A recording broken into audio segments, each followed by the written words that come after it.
I just got a message from Bristow, and Bristow is telling me that he and his wife have had a really rocky and tumultuous marriage for the past 10 years. It's been very tough for them. And he does say that he's pretty sure his wife has an undiagnosed borderline personality disorder, and they're always getting into fights. He does love her, though, and he's wondering whether he thinks magic mushrooms could be a last resort to possibly saving the marriage.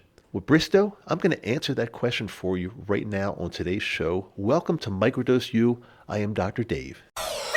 You're listening to Microdose U Radio on the world's famous KMDU FM Salt Lake City. Watch this. Hello, Nakama. How are you all doing? I really appreciate you being here again, hanging out with me. We always seem to have a pretty good time, don't we? And I feel your energy totally. Especially today, I think I'm feeling it a little bit more than usual. I don't know what it is. I've got this weird sense, and I can feel people's energies. And guys and gals, nakama, which of course means kind of like tribe or people that all have the same interest. It's a Japanese word. I feel you. I'm so glad you're here. So let me go ahead and do my best to answer Bristow's question. Bristow, first of all, I feel bad for you. I'm really sorry having a difficult marriage, especially with somebody that you really still feel that you love. It's tough.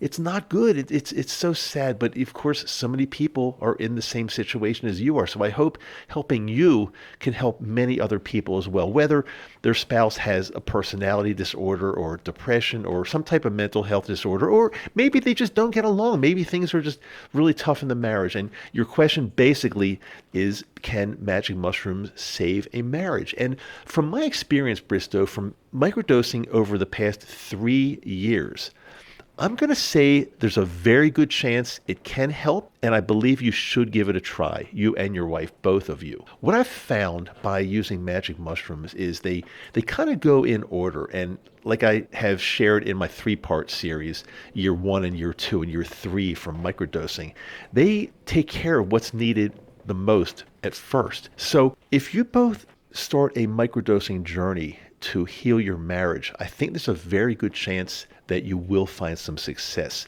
The mushrooms have made me a lot kinder over the past 3 years. And I want to stress this because I've said this several times, and I just want to make sure people know I don't think I was ever an unkind person. I just, throughout my life, I've always respected other people and animals and the planet. And I do care a lot about everybody. I really do it. And I hope you can tell that this really does come through in my voice. I really care a lot. However, like anybody else, I'm a human being, and somebody says the wrong thing to me, or I take it the wrong way, or, it's very easy to snap back at somebody and say something quickly. And a lot of times when you do snap back, it's not always the kindest way either.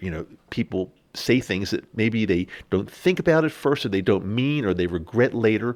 But what I have found is that the mushrooms have truly helped me in this regard. I just have a sense of kindness now that I think I've never had in my life. And again, I'm coming from somebody that's been kind anyway, but I just think they've made me a lot kinder. Other people have actually noticed that and told me that as well. So Bristow, I know a lot of people go to counseling, therapy, marriage therapy, and counseling, and working with some type of counselor or a therapist or something like that.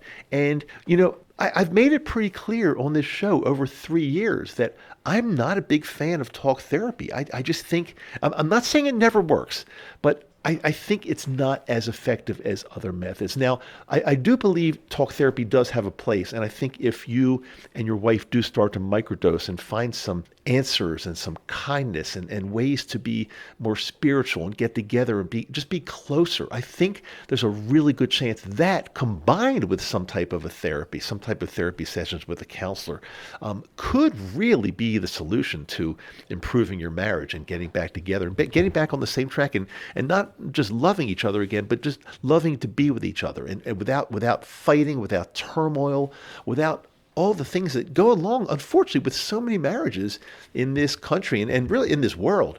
But, there's a reason why 50% of marriages don't work, or 50%, I should say this, 50% end in divorce, but I think a much higher percentage just don't work, and people stay in marriages only because They're afraid of the unknown. They're afraid of change. They're afraid, well, this marriage might be bad, but if I get out of it, if I get divorced, I don't know what awaits me in the unknown. It might be even worse. Well, that's generally not the case. I will tell you that. I went through a really tough divorce many years ago. And of course, I was afraid what was on the other side. Really scared because you don't know. But if you're in a situation that is traumatic, that is difficult, that is, you're always on the verge of fighting and in a fight or flight sympathetic nervous response all the time, that's just not healthy. That's gonna literally, I think, shave years off your life if you're in a situation like that. I was and I finally had to say enough is enough. Now, had I known about magic mushrooms back then, way back then, when I was going through this and I got divorced, they possibly could have helped. They may have. I don't know. It's too late now, and I'm in a wonderful marriage now, and my life is fantastic. I wouldn't want it any other way right now. So maybe I just did myself a favor by getting out of the first marriage and then finding something that really worked out for me perfectly.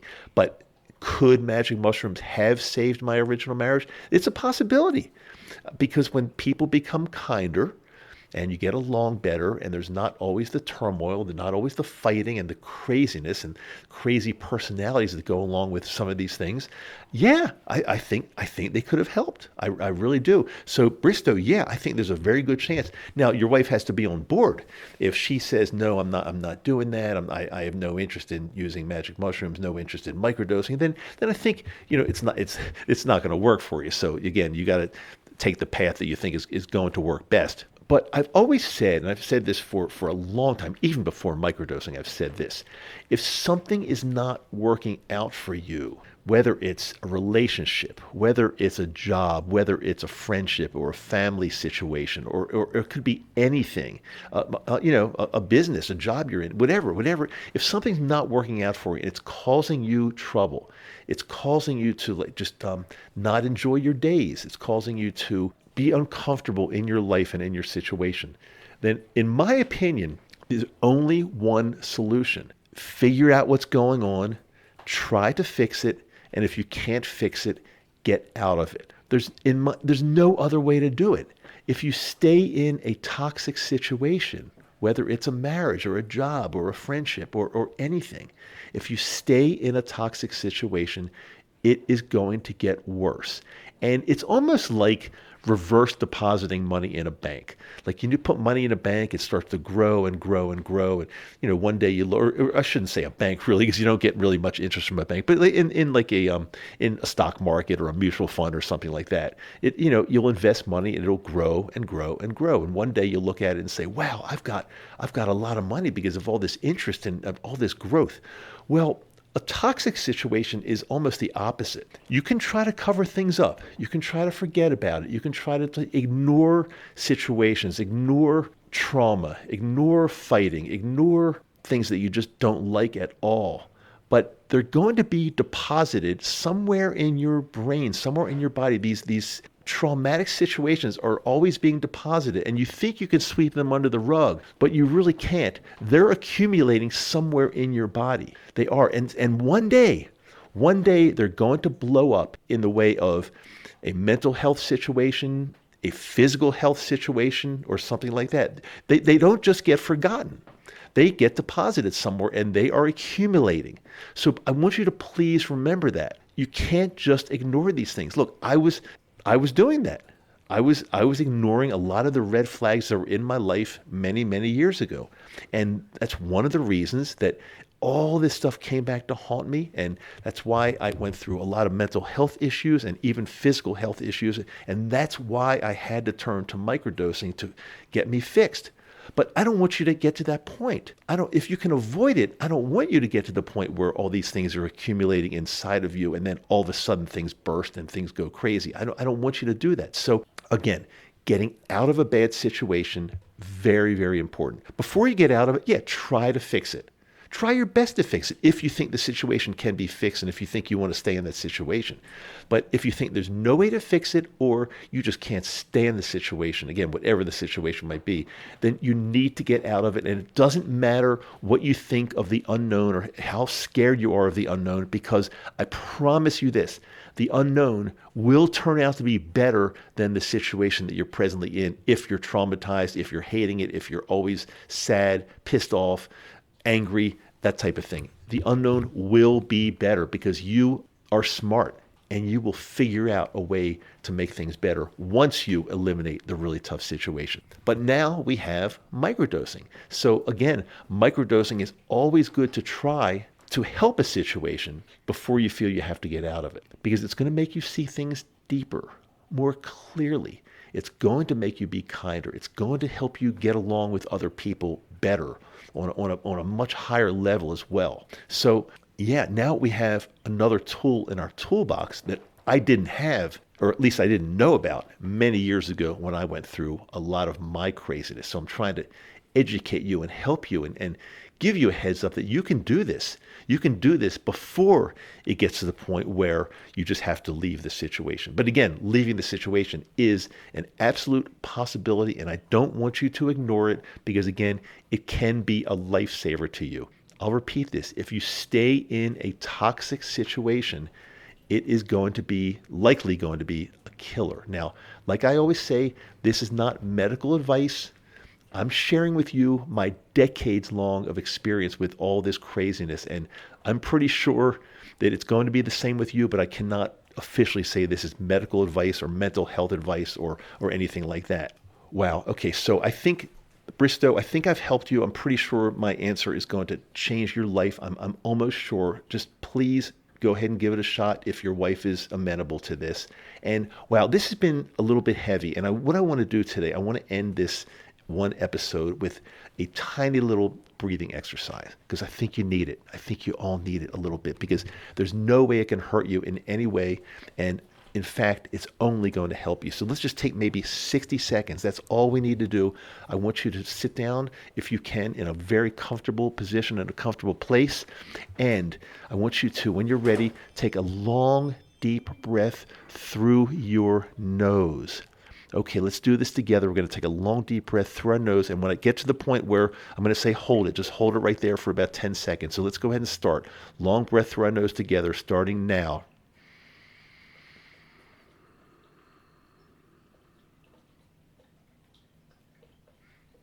Okay, hold that right there. Let's hold it for just 5 or 10 seconds. Just hold it right there.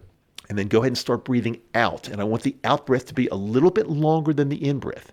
A little bit longer. So let's go ahead and breathe out.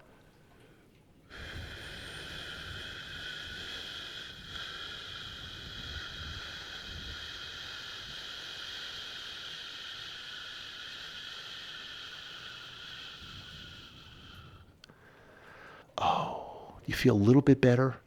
Just even a little bit better. Imagine if you linked a few of those cycles together, maybe 4, 5, 6 cycles together, and took a few minutes a day and did that exact same thing. I tell you guys, you will feel better. We're changing the world.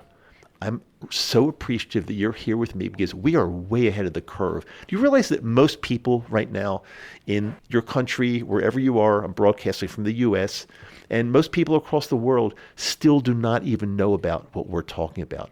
We're way ahead. We're forging paths. And in the future, we're going to be looked at as the pioneers, the people that were talking about this many years before this became mainstream, because we are feeling better ourselves and we're helping other people feel better. Hey, if you're new to me, I want you to go ahead and check out the show notes. Every episode I do, every podcast episode, by the way, I broadcast every Wednesday and Friday. Brand new episodes are dropped every Wednesday and Friday. But in the show notes, there are 5 really important links that you can check out. And one of them is a link to our private Facebook group. Yeah, in between episodes, we got at least 1,500 people talking about microdosing and asking really good questions, and we're all helping each other out. The way you get into that, just check the link in the show notes, and when it asks you for your passphrase to get in, the passphrase is simply free pass. Once you do that, we'll see you there. You can hang out with us in between shows and get onto my email list. We've got a lot of really good stuff coming out, and I want to share the news by email. I don't do it too often, but I only do it when it's necessary. But when I send you an email, it's pretty important stuff, so you're going to want to check that out. And there's some other links. And there's also a link that if you're interested in getting some individualized help with this, a lot of people have questions. A lot of people just aren't sure what path to take or how to do this on their own. So I do offer individualized help. There's a link there. I think it's the 5th link. I think it's number 5. And it's a video that explains a little bit about how you can get individualized help by me and also my good friend and colleague, Dr. Denise Moret, who's helping me with this program. And she's a doctor of psychology and very, very knowledgeable with plant medicine. Okay, I really hope everything helped you. Bristow, I wish you lots of luck. Let us know, check in with us, and let us know how you're making out. And to all of you, all of the nakama, I just want to tell you, I love you. I am Dr. Dave. This is Microdose U. I will see you next time.